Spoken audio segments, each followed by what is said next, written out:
sofa Canada eri etya? Canada eri awo enyogoga nnyo naye nga buli kimu kitambula bulungi. Oba oyagala okukola nza okukola n'okola akasenteko n'okasevinga n'okumawo n'okikolamu kyoyagadde kyonna. Tutereeva otandikidde Canada agambye eri fayini naye tugenda tandikira from the ground ki ekyamutwala ate twatandikira. Keko emyaka 5 ku 6 emabega wafuluma eggwanga n'olivaamu nga yegwe superstar mu hip hop. Actually bakunominatingako n'omu ku video kategori eyo 2011 kategori eyo gyewawangula. Lwaki wafuluma eggwanga? Nali ndi frustrated nnyo nga ebintu tebikola bulungi, nga bapromota tebankubira wasimu nga sikola ssente nga ndaba ndi mu kumala budde. Ne ngamba ku lwaki sifuluma ggwanga ndyoke nnoonyeyo ekirala ekyokukola kyayaka music agaali. Naye kozesa alina management era omuntu yaŋŋambye leero nti no just wali tolina management era kyali kituufu. Naye nali frustrated nnyo ne nva mu ggwanga nengera nensomako Canada, nasoma film production in Toronto Film School. Nefunayo at least ekyokukola kirala. Firimu ze wasoma zokomyewo kwasaganya oba okutraininga Bannayuganda oba otandika okukola omulimu ogwo oba si ogenda kudda mu music? Ngenda kudda mu music naye ne film njagala mukola kubanga passion yange endala kukwata film, directing ne ku producing. Ate TVs kati ziri nyingi nnyo, waliwo Pearl Magic, Makula, nyingi nnyo ku Star Times ne DSTV ezi broadcasting a local content. Yes, so film industry actually unlike music a growing nnyo ku fast pace.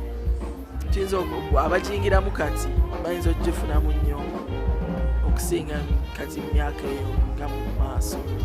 So komyewo okukola music, yes, naye ne film njagala mukola.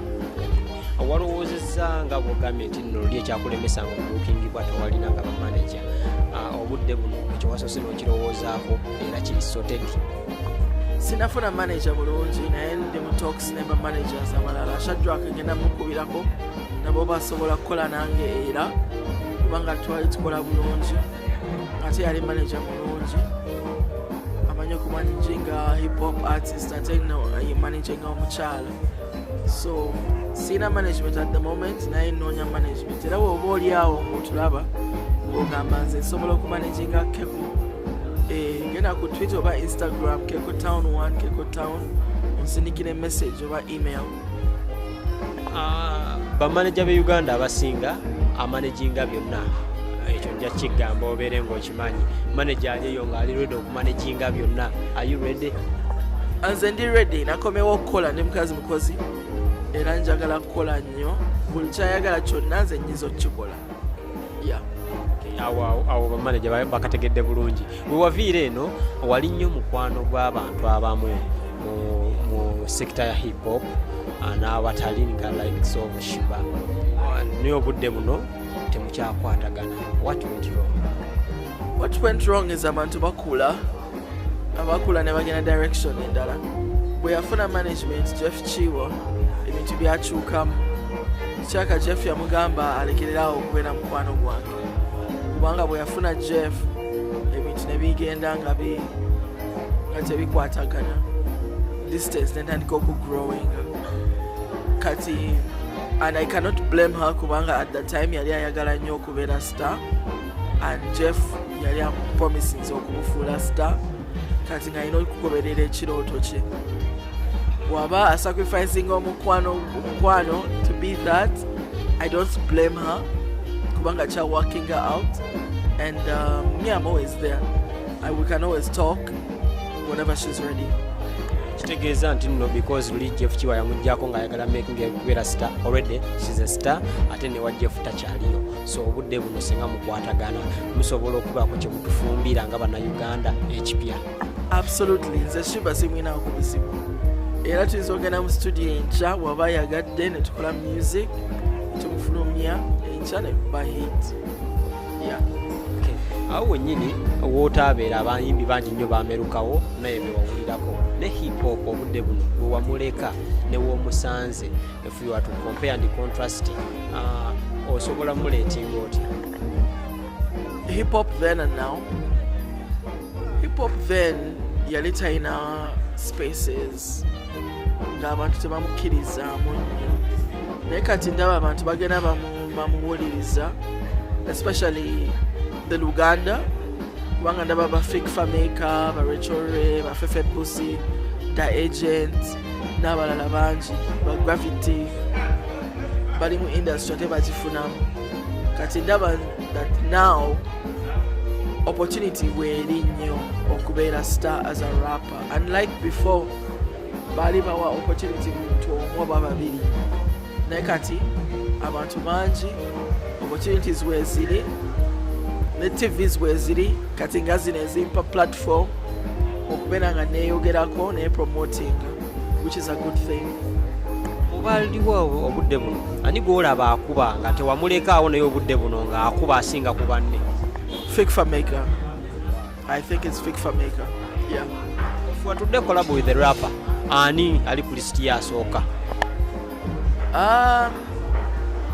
Njagala collab ne Mungi.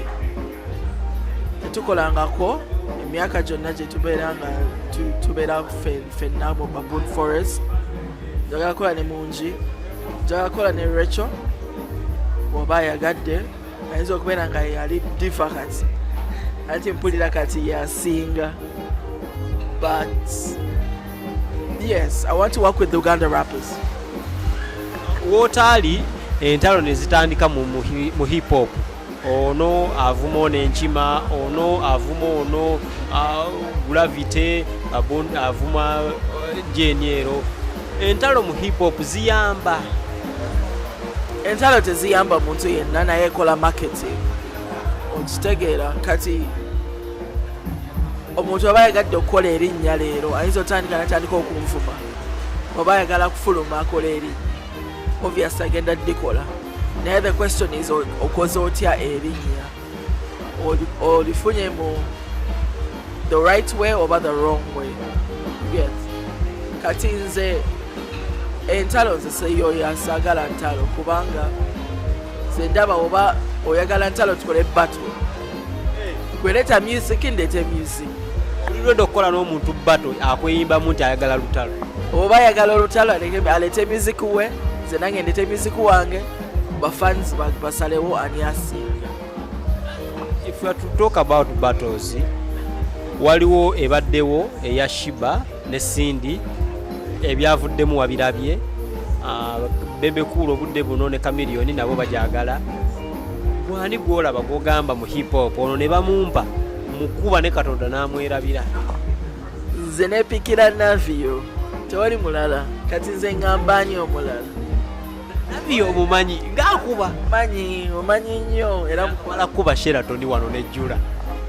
Era nange wenkola concert yange ngenda kujjula muninde nzija. So Navio ye gw'oyagala? Era olina okweteeka ku muntu nga munene, obeere nga naawe weewanikako, weeyongerako ku level. Yeah. Fefe Busi ali atya nga kakuba nako? Fefe Busi mulungi, mwagala nnyo, amanyi oku freestylinga. I've watched his interviews, ne bamugamba freestyling, olaba picking her inspiration from here and there. Mulungi nnyo naye. Bato nedda, Fefe akyali muto. Gravity ayimba ki ekituufu nga gwe mukubi wa hip hop? Nze ndaba akuba fusion. I think I would call it rap fusion. We're fusing a chidandali ne hip hop. Actually, not hip hop, I would say rap. I'm fusing a rap ne chidandali, na producing a sound wengali unique. Abantu abamujerega nagamba mti yeta kuba hip hop abo bali wrong. Kubanga chakuba chechi. Ne Fake Fameka almost bakuba chechi. Zendaba muna almost bakuba kubanga baimba mu bidongo ebitali necessarily hip hop. Ebidi almost dancehall or by raga or by chidanda. Never rapping, which is not a bad thing. Abantu oche bagala bagula music, and that's really it. That's all that matters. Yeah. Ye tosobola mukubamu oba naye mwana muto nga alina music. ayinza okunkuba oyo okwepicha ayinza okunkuba mutya. Okay. Obadde Canada naye tulaba na Uganda bava eno ne bayimbira oluusi Dubai, oluusi Canada, oluusi kuwa mu abayimbi baffe ababeera Canada mufuna omukisa ne muyimba ne mugenda ku stage ne mukola concerts ne muyimba. Absolutely, kubanga bapromote babeera loko nabo abana-Uganda babeerayo batukubira amasimu basasula. And I performed in Edmonton waliwo promoter yankubira nengenda ne performing in Edmonton album launch ya omuyimbi bamwita Katiti, ne performing Ottawa cultural weekend, a Ugandan cultural weekend, ne performing Yuna, eri also Ugandan. So yeah, it's possible. Mwaka gumwe mabega wavaayo siru ku Instagram yo ng'okoze live nobaako embeera gye walaga abana-Uganda era abasanyusa abantu ne batuuka n'okugamba nti nno you need a rehabilitation center olw'ensonga nti nno okozesa nnyo drugs. Simanyi kintu ekyo lwaki kyatuukawo era reaction y'abana-Uganda yakuyisa otya ng'omuntu? Ekyo kintu kyabeerawo. Nali ku Instagram live, sigenda kwegaana. Nali ku Instagram live ne nagula omwenge from the liquor store. Nengenda mu room yange nentekako Instagram live twali yankaka nen recordinga byona recordinga. I started out as fun, nali njagala kibeere nga kiri fun, very light hearted, naye nagenda nenywa nnyo nentamiira ebyera ebyasigala mwabiraba tebyali birungi ne police bagikubira naye nga saakozesa njaga, sikozesangako ku njaganzi oba ebiragalalagala, sikozesa biragalalagala. So abali bagamba nti biragala nedda. Era nalina eczema skin condition gye nalina kubanga the winter was terrible that year ne affecting a skin yange, naye njagala okwetondera abawagizi bange bonna abandaba mu situation eyo kubanga tekyali kirungi nnyo okundaba bwentyo kubanga I have people who look up to me for inspiration and it wasn't good for them to see me in that light, so I'm sorry. Njagala nnyo okubetondera. Abantu abasinga bana-Uganda bibava eno n'agenda ebweru, omukyala afunayo omusajja omukulu mu myaka n'omusajja afunayo omukyala omukulu likes of Kapale bangi nnyo.